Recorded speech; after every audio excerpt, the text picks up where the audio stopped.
የቻምፒየንስ ሊግ ንጉሱ ሪያል ማድሪድ በነገሰበት መድረክ በዓለም እግር ኳስ ዘንድ የማይነካው የማይደፈረው ተብሎ ስሙንና ዝናውን በገነባበት ማንም አሰልጣኝ እሱ ላይ የትኛውንም ታክቲክ ቢሞክር ሊሰራ ያልቻለው ሪያል ማድሪድ በሚኬል አርቴታው የወጣቱ ቡድን የወጣቱ ስብስብ ዝናውና ክብሩ ተገርስሷል። አርሰናሎች ከዚህ በኋላ በሪያል ማድሪድ ቤት ውስጥ ሊታወስ የሚችል የዘመናት ጠባሳን አስቀምጠውባቸዋል።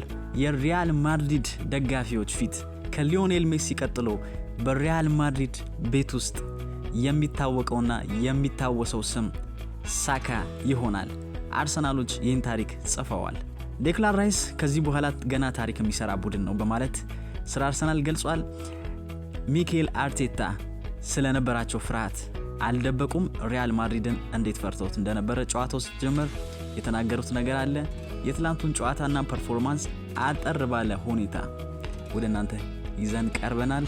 አብራችሁን ቆዩ።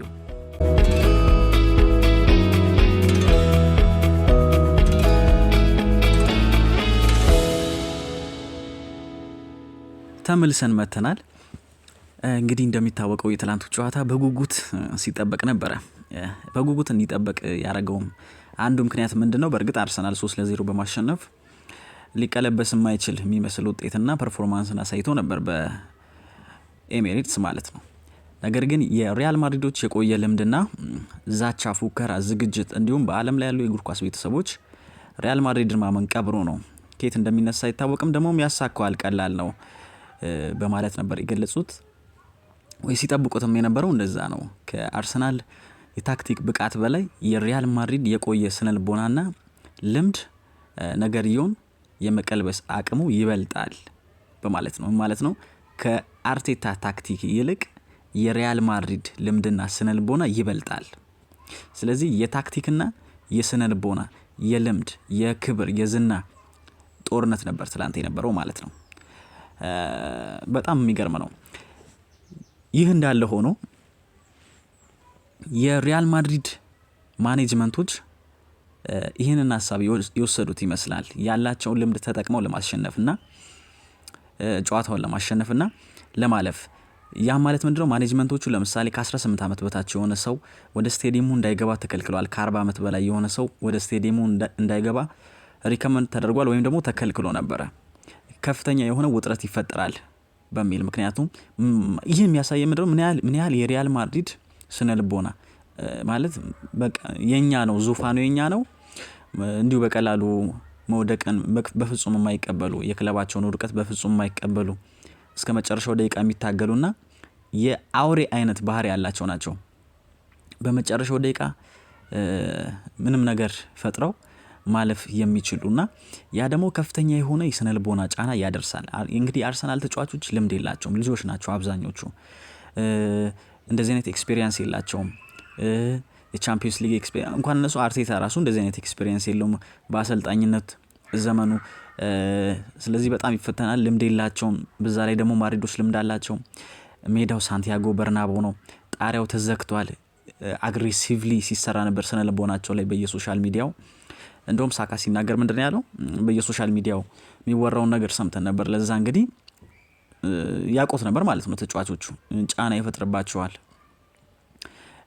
በማለት ተናግረዋል። እና ይሄ ሁሉ እያለ እንግዲህ እነዚህ ሁሉ ነገሮች አንድ ላይ የትላንቱን ጨዋታ ተጠባቂ ያደርጉታል። የዓለም እግር ኳስ በጉጉት ሲጠብቀው የነበረ ነገር ነው። ይሁንና አርሰናሎች ግን አይመስሉም ነበረ ማለት እንደዚህ እንደተወራው አይነት የስነ ልቦና ጫና የደረሰባቸው አይመስሉም ማለት ግን አልደረሰባቸው ማለት ነው ወይ ስንል እንጠይቃለን። ለምሳሌ አሁን ሌዊስ ስኬሊ አሁን በፖስት ማች ኢንተርቪው ሲያደርግ ነበርና ሲጠየቅ እንደዚህ አይነት ሲቹዌሽን እንደሚገጥመን በእርግጥ ተነግሮን የመጣ ነው። ኤክስፔክትም አርገናል። እንደዚህ አይነት ክራውድ እንደሚገጥመን በጣም ኤክስፔክት አርገናል። በቴሌቪዥን ስናየውና በአካል ስታዩ የተለያየ ነው በማለት ነው የገለጸላት። በቴሌቪዥን ስታዩና በአካል ስትመጪ ያለው ድባብ በጣም ይለያል። በጣም ትልቅ ነው ስቴዲየሙ። በዚህ መግባት በጣም ትንሽ የሆነ ስሜትን ይፈጥራል። ሁለተኛ ደግሞ ደጋፊዎቹ ለኛ ነገሮችን ቀላል አላረጉልንም ነበር ማለት እንደከበዳቸው ማለት ቀለል ያለ እንዳልነበር ትንሽ ከበድ ያለ አትሞስፌር እንደተፈጠረባቸው ሌዊስ ስኬሊ ሳይደብቅ ተናግሯል። ሪያል ማድሪዶች ከፍተኛ የሆነ የድጋፍና የጭውህት ተጽዕኖ በእነሱ ላይ በማድረግ ተጽዕኖ እንደፈጠረባቸው ሌዊስ ስኬሊ ሳይደብቅ ተናግሯል ማለት ነው። ስለዚህ በጣም ከፍተኛ የሆነ ተጽዕኖ ነበረው። ከሌዊስ ስኬሊ ውጪ ደግሞ ሌሎችም ነገሮች ማየት እንችላለን። ለምሳሌ ሚኬል አርቴታ ገና ጨዋታው እንደተጀመረ በሁለተኛውና በሶስተኛው ደቂቃ ሪያል ማድሪዶች ሬሞንታዳ የሚሉት ወይም ደግሞ ካምባክ የሚሉት ነገር እውነት እንደሆነ ፊልም ማድረግ ጀመርኩኛል። በቃ ልክ በዛኛው ደቂቃ ላይ ተዘጋጅቼበት ነው የገባሁት። እንደውም ፔፕ ጋርዲዮላን እንደውም ዛሬ ጠዋት ራሱ አዋርቼው ነበር። ስለዚህ ክለብ ብዙ ነገር ሰምቻለሁ፣ ዝናቸው ይታወቃል፣ ብዙ ነገር ተዘጋጅቻለሁ። ነገር ግን ሁለተኛውና ሶስተኛው ደቂቃ ሲጀምር ያ ነገር የሚወራው ነገር ምን እንደሆነ በአካል አሳዩኝ። በአካል ፊልም ማድረግ ጀመረ ማለት ነው። የሪያል ማድሪድን ዝና ወሬ ማለት በወሬ ብቻ የቀረ ነገር ሳይሆን በአካል ያንን ነገር ኤክስፔሪየንስ ማድረግ ጀመረ። ምክንያቱም ገና ጨዋታው እንደተጀመረ ሪያል ማድሪዶች አግሬሲቭሊ ነበር ሲጫወቱ ነበር። አግሬሲቭሊ እንደውም ኦፍሳይድ ሆነ እንጂ ጎል ገብቶ ነበር ከፊት አካባቢ። ምባፔ እንደውም ኦፍሳይድ የሆነ አቋቋም ቆሞ ነው እንጂ ጎል አግብቶ ነበር ወዲያውኑ ተሻረ። ስለዚህ እንዴት ስነ ልቦናቸው ላይ ተጽዕኖ እንደሚያደርስ አስቡት። ገና ጨዋታው እንደተጀመረ 2-3 ደቂቃ ሳይሆን በእነዛ 2-3 ደቂቃ ውስጥ ሪያል ማድሪድ ጨዋታውን መቀልበስ እንደሚችልና ተአምር ማድረግ እንደሚችል በወሬ ብቻ ሳይሆን በተግባርም ፊልም ማድረግ ጀመርኩ፣ በቃ መፍራት ጀመርኩ በማለት ነው አርቴታ የገለጸው። ዚስ ማች ነበረ ከፍተኛ የሆነ ፕሬዠር ነበር የፈጠሩባቸው። ገና 5 ደቂቃ ሳይሞላኩ 4 ፋውል ተሰርቷል በአርሰናል ተጫዋቾች ላይ። በጣም በኃይል ነው ሲጫናቸው የነበረው። ኳስ መቆጣጠር አቃታቸው አርሰናሎች። እንግዲህ አርሰናል እንደዚህ አይታማም። ኳስም በፍጹም እንግዲህ ከአርሰናል ነጥቆ ማቆየት አይቻልም። አርሰናል ኳስ የሚቆጣጠር ቡድን ነው። ነገር ግን ኳስን መቆጣጠር እንኳን እስካይችሉ ድረስ በፍጹም የሆነ ጫና ነበር ሲጫወቱባቸው የነበረው። በቃ አጣደፏቸው፣ ወደፊት ቶሎ መሄድ ጀመሩ።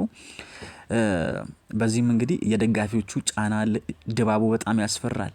የሪያል ማድሪድ ተጫዋቾች በጣም ያስፈራሉ። እኔ ራሱ ጨዋታው ሲጀመር በጣም ያስፈራ ነበር የሚያደርጉት እንቅስቃሴ። ነገር ግን አርሰናሎች ጌሙ መቆጣጠር ችለዋል። እንደውም ገና በመጀመሪያ 15 ደቂቃ እንደውም ፔናልቲ አግኝተዋል። ሳካ ፔናልቲውን አበከነ። ሌላም ደግሞ ሳካ የሞከሩ ድንቅ ሙከራ ነበረ። በተደጋጋሚ ወደ ሜዳቸው ቀርበው ነበር። ኢፌክቲቭ አልሆነ። መናበብ ላይ ትንሽ ችግር ነበረ፣ አታኪንጉ ላይ ማለት ነው። ነገር ግን እንደዛም ሆኖ ጎሎች ተሞክረዋል። ጥሩ ጎሎች በሳካ በኩል ተሞክረዋል። በሳካ በኩል ነበር በአብዛኛው የማጥቃት እንቅስቃሴ ሲካሄድ የነበረው። ፔናልቲውንም አምክኗል። ነገር ግን ሙከራዎችን አድርጓል ጥሩ። ከዛ ውጪ ግን መጠቀም የሚችሉትን እድል አልተጠቀሙትም አርሰናሎች። በዛም ምክንያት ትንሽ ስለልቦናዊ ጫና የነበረባቸው ይመስለኛል ብዬ እንዳስብ አድርጎኛል። ነገር ግን ጨዋታውን ከሂደት የተቆጣጠሩበት መንገድ ግን አርቴታን በጣም የሚያስመሰግነው ነው። ይሄ ኮምፕሊትሊ ምን አይነት አደገኛ የሆነ ታክቲክ ይዞ እንደመጣ ነው። እንግዲህ ሚኬል አርቴታ እንግዲህ በሚቀጥሉት ዘመናት ውስጥ በዓለም እግር ኳስ ታሪክ ውስጥ አይኮኒክ ከሚባለው አሰልጣኞች ውስጥ አንዱ ይሆናል ብዬ አስባለሁ። በዚህ አቋሙ፣ በዚህ ብቃቱ ምን አይነት ፍልስፍና ይዞ እንደመጣ እንግዲህ የሚታወቅ ነው። ለየት ያለ ፍልስፍና ነው። እንደዚህ አይነት ፍልስፍናዎችን ደግሞ ቼክ የምናደርገው በእንደዚህ አይነት ጨዋታ ነው። በፕሪሚየር ሊግ ብቻ የቀረ አይደለም ይሄ ነገር። በእንደዚህ አይነት ትላልቅ ጨዋታዎች ከማድሪድ ጋር በሚደረጉ ሳንቲያጎ በርናባው ላይ የሚደረጉ ጨዋታዎች ይህንን ታክቲክ የአርቴታን ታክቲክ እንዲፈተንና እንደ ወርቅ ነጥሮ እንዲወጣ እና እንዲመዘን የሚያስችለው ጨዋታ ነው እና በዚህም አልፏል። እኔ በጣም የሚገርም ታክቲክ ነው። ምንም በቃ የለም፣ ምንም ማድረግ አልቻሉም እኮ። በጣም ብዙ ኮርና ነው 10 ኮርነር ነው ያገኙት ሪያል ማድሪዶች 10 ኮርና አግኝተዋል። ያ ማለት ምን ያህል በማጥቃት ረገድ ተጽዕኖ እየፈጠሩ እንደነበር ያስታውቃል። በተደጋጋሚ እነ ጁኒየር አንድ ብቻ ነው ኢላማውን የጠበቀ ሙከራ ማድረግ የቻለው። ከዛ ውጪ ያቺን ሳሊባ የተሳሳተውን ጎል ነው ማስቆጠር የቻለው። የራሱ ብቃት ነው ማለት አይቻልም። ኦልሞስት ያው የአርሰናሎች ስህተት ነው። መባፔ ምንም መፈናፈኛ አጥቷል። የመጀመሪያው 15 ደቂቃ እንደዚህ ነው እንግዲህ የሚገለጸው። ሪያል ማድሪዶች ይሞክራሉ፣ አርሰናሎችም ወደ ጎል ይሄዳሉ። አርሰናሎች ያው ያልተሳካ አታኪንግ አድርገው ይመለሳሉ። ከዛ ሪያል ማድሪዶች ለሰዓታት ለረጅም ደቂቃዎች ለማጥቃት ጥረት ያደርጋሉ ማለት ነው። በቃ በእንደዚህ አይነት ሁኔታ ነበር የሄደው። አርሰናሎች ቀለል አድርገው ነበር ሲጫወቱ የነበረው። ፍጹም የሆነ የመከላከል ስትራቴጂ ነበራቸው። ሳካም በመከላከሉ ረገድ ልዩ አስተዋጽኦ ነበረው። በድንቅ ሁኔታ ሲከላከል ነበረ እና ያው የሳካ እንግዲህ ኦፖርቹኒቲዎችን መጠቀምና ቻንስ ክሬት ማድረግ ነው ለጎል ማለት ነው እና ጎሎችን ማግባት ነው የሱ ድርሻ የሚሆነው። በትላንትናው ዕለት እንግዲህ በመጀመሪያዎቹ ደቂቃዎች ላይ ጥሩ የሆነ ሙከራ አድርጓል። ከሁለተኛው ግማሽ ላይ እንግዲህ ያቺን ድንቅ የሆነች ጎል አስቆጥሯል ማለት ነው። እንግዲህ ሳካ እንደተናገረው ሆኖ ጎል እንደማስቆጥር አቅ ነበር። ፔናልቲውን ከሳትኩም በኋላ ጎል እንደማስቆጥር ተሰምቶ ነበር። ስለዚህ በሙሉ ኮንፊደንስ ነው የተጫወትኩት በማለት ተናግሯል። እውነትም ጎሉን ያገባበት መንገድ የሚገርም ነው። ፖዚሽኑ አቋቋሙ፣ የቆመበት መንገድ፣ ኳሱን ለመቀበል የሮጠበት መንገድ፣ የመረጠው ቦታ ራሱ ድንቅ የሚያስብለው ነው። ሳካ እንደዚህ አይነት ትልልቅ ጨዋታዎች ላይ መጫወት የሚችልና የባሎን ዶር ሌቭል ተጫዋች ነው። በቃ ማለትም ፕሮፌሽናል ነው ወይም ወርልድ ክላስ የሆነ ተጫዋች እንደሆነ ያስታውቃል። አቋቋሙ፣ ጌሙን እንግዲህ አንብቦ የሚያነፈንፍበት መንገድ፣ ለጎል የሚያነፈንፍበት መንገድ እንግዲህ ይህ ልጅ ምን ያህል ዌል ዴቨሎፕድ እንደሆነ የሚያሳየን ነው። ሳካ አሁንም የአርሰናሎች እስትንፋስ መሆኑን ያሳያል። በባለፈውም ጨዋታ በሱ ምክንያት ነው እነዚያ 2 ፍሪ ኪኮች የተገኙት።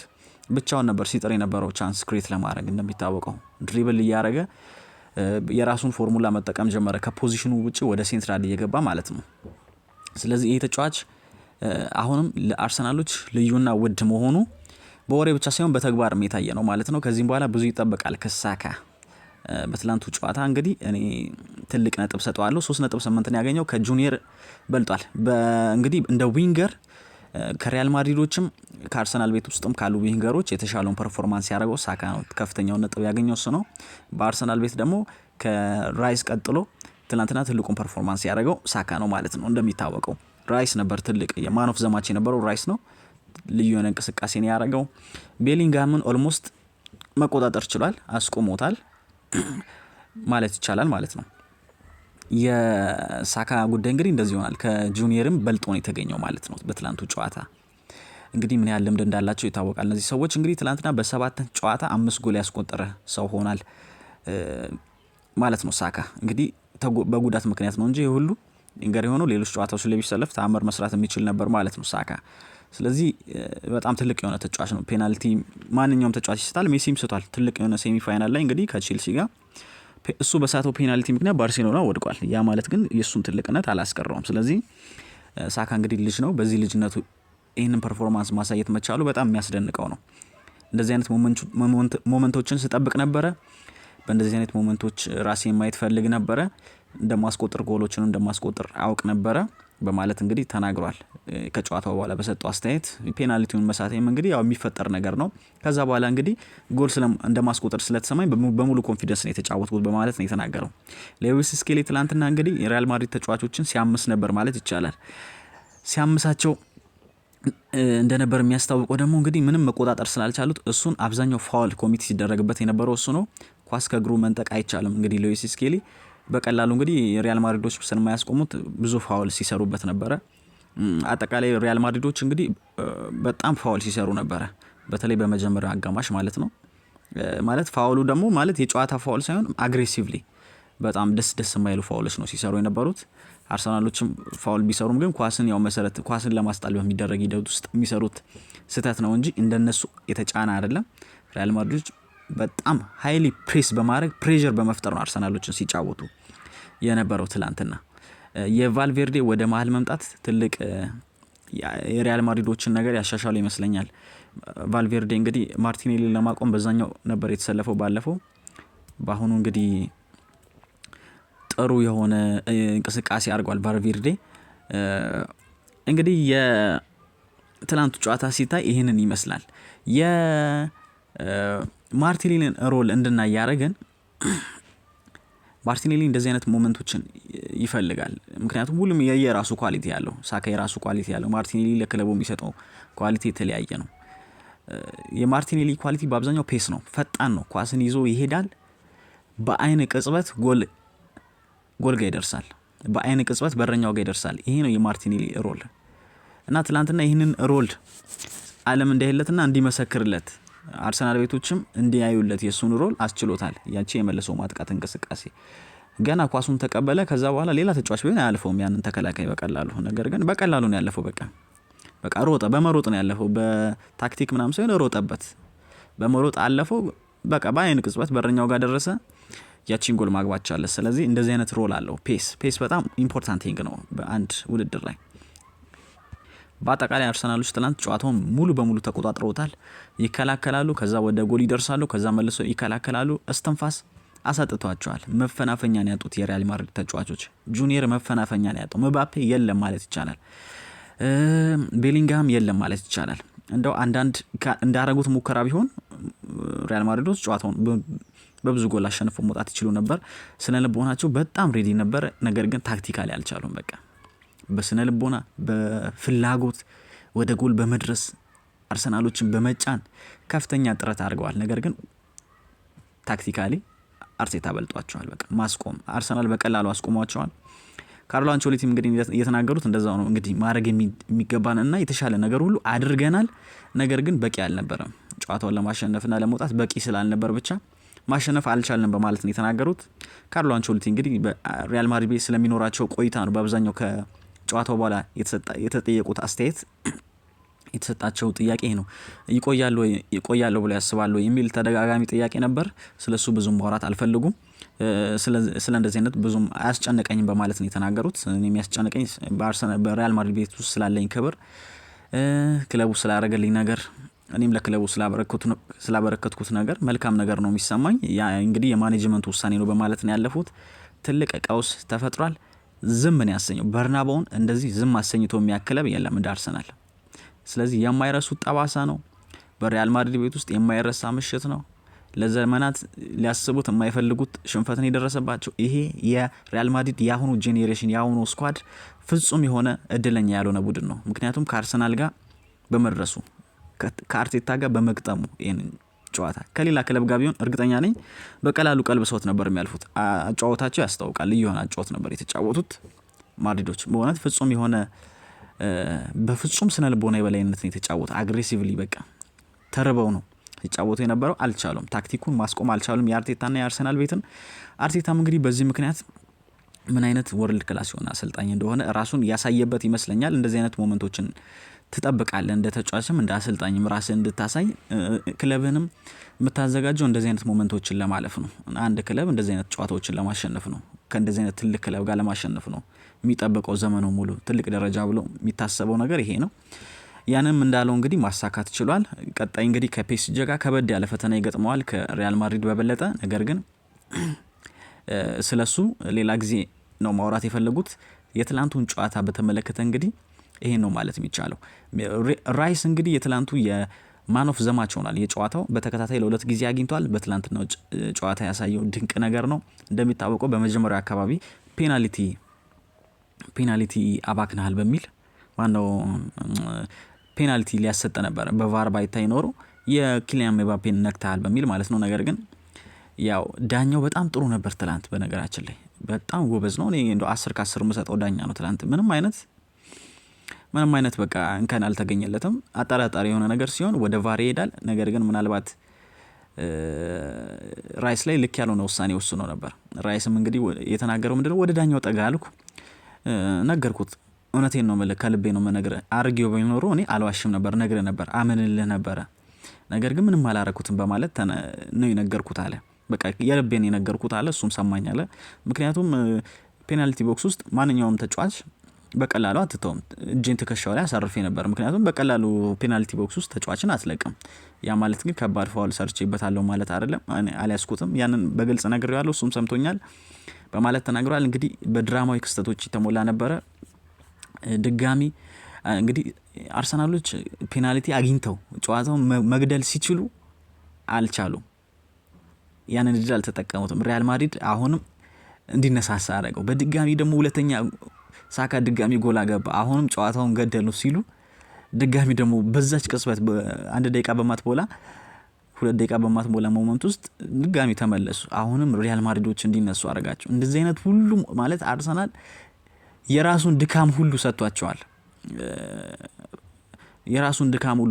ተጨማሪ ኢነርጂ እንዲሆናቸው። ነገር ግን ታክቲካሊ እንግዲህ በፍጹም ሳይቋቋሙት ቀርተዋል። አንቸሎቲ በፍጹም ታክቲካሊ አርቴታን ሊደርሱባቸው አልቻሉም።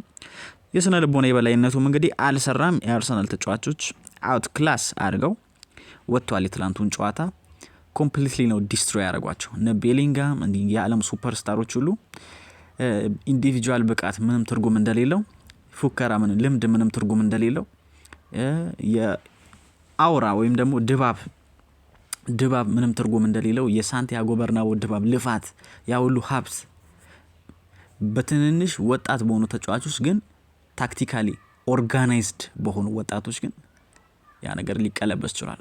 አርሰናል ዌል ኦርጋናይዝድ የሆነ ቲም ነው። ከዚህ በፊት ሰርተንላችኋል። ትልቁ ብቃቱ ይሄ ነው። በቃ ኦርጋናይዝድ ነው ቲሙ። አርቴታ የሚገርም ቡድን የሰራው። የትላንቱ ጨዋታ በዚህ መልኩ ተጠናቋል። እንግዲህ ለመላው የአርሰናል ደጋፊዎች መልካምና ደስ የሚል ጣፋጭ ድል ተጎናጽፏል ማለት ነው። ቀጣዩን ጨዋታ እንግዲህ በትኩረት የምናይ ይሆናል። አዳዲስ መረጃዎች ሲኖሩ በቀጥታ ወደ እናንተ የምናመጣ ይሆናል። ለዛሬው ይህን ይመስላል። አብራችሁን ስለቆያችሁ እጅግ አድርገን እናመሰግናለን። በያላችሁበት መልካም ቆይታ